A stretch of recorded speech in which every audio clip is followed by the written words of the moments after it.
Hello guys, welcome back. Today in this video I had developed the second coding using drone. Today I had been created my drone to move in a square shape. Let me construct the coding to move in a square shape.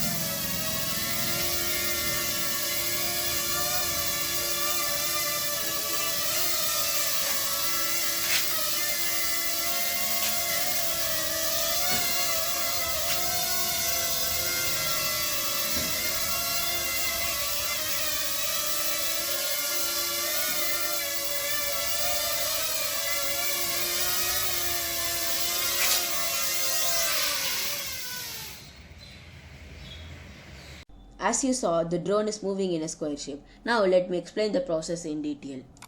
Here is a diagram to explain the process. As you can see, when the drone takes off, it moves 50 cm forward and it rotates 90 degree clockwise.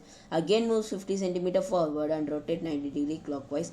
Again moves forward and rotates. Again moves forward and rotates 90 degree clockwise. Using this procedure only, the drone is moving in a square shape. So that's it. Thanks for watching this video. If you like this video, then make sure to like and don't forget to subscribe this channel. See you all in the next interesting drone related video. Bye.